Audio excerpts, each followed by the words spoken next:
हरिओम तत्सत। इस जन्म कुंडली विश्लेषण को देखने से पहले जन्म कुंडली कैसे देखते हैं वह वीडियो देखना आपको आवश्यक है।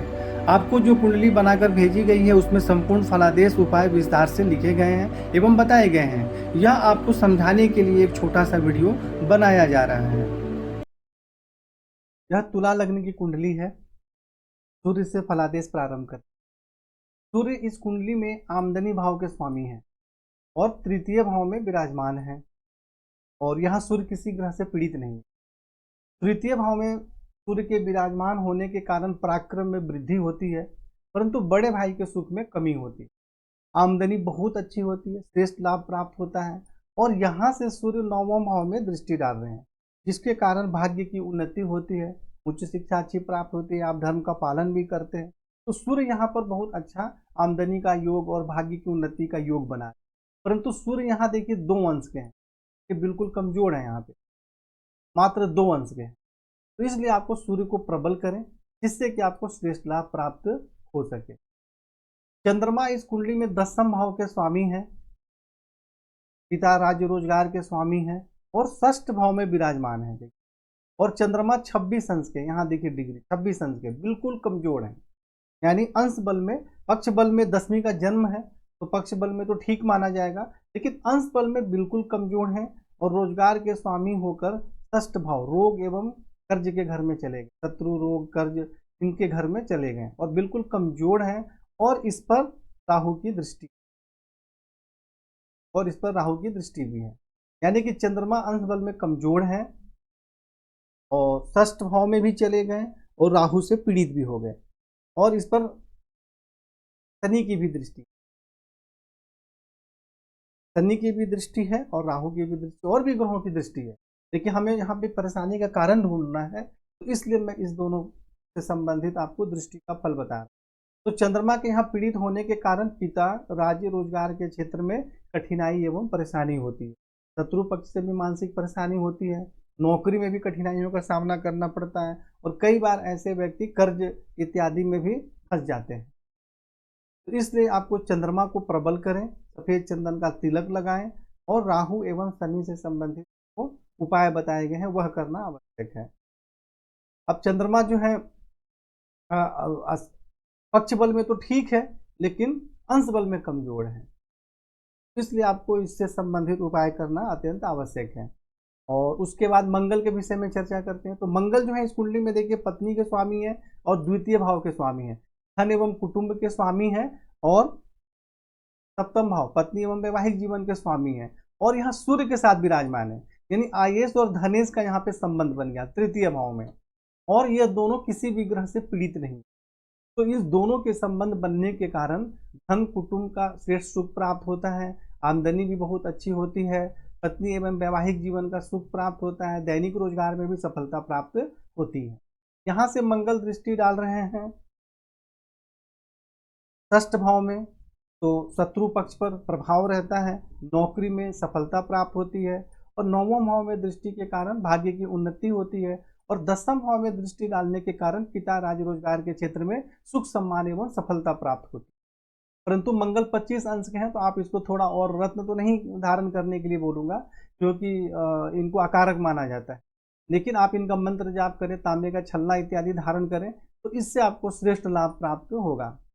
और मंगल यहाँ पे कोई परेशानी का योग नहीं बना रहे हैं और किसी ग्रह से मंगल पीड़ित भी नहीं है। बुध जो है इस कुंडली में भाग्य भाव के स्वामी है और द्वादश भाव के स्वामी है। भाग्य भाव यानी कि कारक हो गए और द्वादश भाव मतलब उसको अकारक माना जाता है। और द्वितीय भाव में देखिए बुध विराजमान, लेकिन अंश बल में बिल्कुल कमजोर है, देखिए 23 अंश के हैं।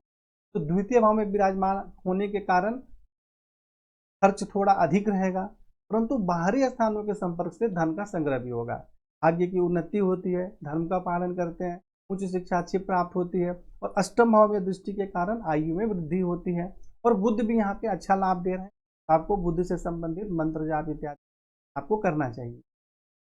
उसके बाद गुरु से संबंधित चर्चा करते हैं। तो गुरु तुला लग्न के कुंडली में अकारक होते हैं क्योंकि यह तृतीय भाव एवं 6ठ भाव रोग एवं शत्रु के स्वामी और पराक्रम के स्वामी होते हैं, परंतु भाई बहन के भी स्वामी होते हैं और यह द्वादश भाव में चले गए। तो जब भी 6ठे 8वें 12वें भाव के स्वामी यदि दूसरे, छठे, 8वें, 12वें भाव में चले जाएं तो उसको विपरीत राजयोग भी बोला जाता है। यानी कि षष्ठ भाव के स्वामी और तृतीय भाव के स्वामी द्वादश भाव में चले गए तो एक तरह से इसको विपरीत राजयोग भी बोला जाता है। और बाहरी स्थानों के संपर्क से सफलता प्राप्त होती है, धर्म का भी पालन करते हैं और ऐसे व्यक्ति सोच समझ कर भी खर्च करते हैं। और यहाँ से जो गुरु हैं आपके चतुर्थ भाव में दृष्टि डाल रहे हैं तो कुछ कठिनाइयों के साथ माता भूमि भवन का सुख प्राप्त होता है। और षष्ठ भाव में दृष्टि के कारण शत्रु पक्ष पे प्रभाव रहता है और नौकरी में बहुत अच्छी सफलता प्राप्त होती है, उच्च पद भी प्राप्त होता है, नौकरी में मतलब बहुत ही श्रेष्ठ लाभ प्राप्त होता है क्योंकि खुद के घर में और षष्ठ भाव में देख रहे हैं। यहाँ से जो गुरु है वह अष्टम भाव में भी देखते हैं तो जिसके कारण स्वास्थ्य एवं आयु के संबंध में भी लाभ प्राप्त होता है। तो गुरु यहाँ आपको किसी प्रकार की अकारक तो हैं लेकिन फलादेश के अनुसार किसी प्रकार की कोई परेशानी नहीं कर रहे हैं, लेकिन आपको गुरु की जब भी अंतरदशा प्रत्यंतर दशा हो तो उससे संबंधित दान उपाय करना चाहिए। शुक्र इस कुंडली में लग्नेश है और द्वितीय भाव में विराजमान है बुध के साथ, यानी भाग्य भाव के भाग्य के स्वामी के साथ लग्न के स्वामी विराजमान है। तो भाग्येश और लग्नेश का द्वितीय भाव में संबंध बन रहा है तो जिसके कारण धन एवं कुटुंब का श्रेष्ठ सुख प्राप्त होता है, शारीरिक स्वास्थ्य सौंदर्य सम्मान प्रतिष्ठा में भी वृद्धि होती है, आयु में भी। और यहाँ से शुक्र दृष्टि डाल रहे हैं अष्टम भाव में तो आयु में वृद्धि होती है और अचानक लाभ भी प्राप्त होता है। और परंतु सूर्य देखिए बिल्कुल कमजोर है, 0.5 अंश के हैं। आप शुक्र को प्रबल करें, इसको मजबूत करें जिससे कि आपको श्रेष्ठ लाभ प्राप्त हो सके। शनि इस कुंडली में सबसे राजयोग कारक ग्रह होते हैं क्योंकि वह केंद्र और त्रिकोण के स्वामी है, चतुर्थ भाव के स्वामी है एवं पंचम भाव के स्वामी है और द्वादश भाव में चले गए। तो ऐसे व्यक्ति की उन्नति जन्म स्थान से दूर होती है या अपने जन्म स्थान से दूर भी निवास करते हैं तो वहां पर बहुत अच्छी सफलता प्राप्त होती है। विद्या बुद्धि संतान के क्षेत्र में भी कुछ कमी होती है, ऐसा कुछ कमी माना जाएगा या यह माना जाएगा कि ऐसे व्यक्ति की जो संतान होते हैं वह मतलब दूर जाकर पढ़ाई या नौकरी इत्यादि करते हैं और बाहरी स्थानों के संपर्क से भी सफलता प्राप्त होती है। और यहाँ से शनि परंतु जब द्वितीय भाव में दृष्टि डालेंगे मंगल के घर में तो धन एवं कुटुंब के सुख में परेशानी होती है। और षष्ठ भाव में दृष्टि डाल रहे हैं चंद्रमा के ऊपर, जैसा कि मैंने पहले बताया, तो यहाँ पर शत्रु पक्ष पे तो प्रभाव रहेगा परंतु परेशानी भी होगी। और दसम भाव के स्वामी चंद्रमा को पीड़ित कर रहे हैं तो रोजगार में भी कठिनाइयों का सामना करना पड़ेगा। और यहाँ से शनि नौवें भाव में दृष्टि डाल रहे हैं तो भाग्य की उन्नति होती है और धर्म का पालन करते हैं उसे शिक्षा अच्छी प्राप्त होती है। तो यहाँ आपको शनि इस कुंडली में राजयोग कारक ग्रह हैं परंतु आपको इसका रत्न इत्यादि नहीं धारण करना है, इससे संबंधित उपाय करना है क्योंकि चंद्रमा को शनि पीड़ित कर रहे हैं। आप जब शनि का उपाय करेंगे तभी उससे आपको राहत मिलेगी। राहु है इस कुंडली में दसम भाव में विराजमान है, यहाँ पिता राज रोजगार के क्षेत्र में कठिनाई एवं परेशानियों का सामना करना पड़ेगा। द्वितीय भाव में दृष्टि के कारण धन एवं कुटुंब के सुख में बहुत ज्यादा कठिनाई एवं परेशानी प्राप्त होती है और अचानक लाभ होगा कम और अचानक नुकसान होगा ज्यादा, तब अचानक ही बहुत ज्यादा नुकसान का भी सामना करना पड़ता है। धन के विषय में कुटुंब से भी मतभेद रहता है। चतुर्थ भाव में दृष्टि के कारण माता भूमि भवन के सुख में भी परेशानी होती है।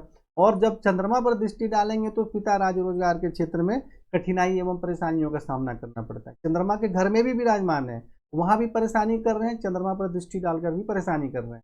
तो राहु से संबंधित आपको दान एवं उपाय करना है। राहु से संबंधित, राहु केतु से संबंधित कोई भी रत्न बिल्कुल भी धारण नहीं करना है, मंत्र जाप नहीं करना है, सिर्फ दान एवं उपाय जो आपको बताए गए हैं वह उपाय करना है। केतु यहाँ पे माता भूमि भवन के सुख में कठिनाई एवं परेशानी होती है।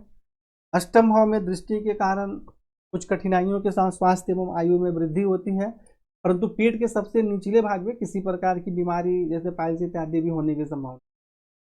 दसम भाव में दृष्टि डालेंगे पिता राज रोजगार के क्षेत्र में कठिनाई एवं परेशानियों का सामना करना पड़ता है।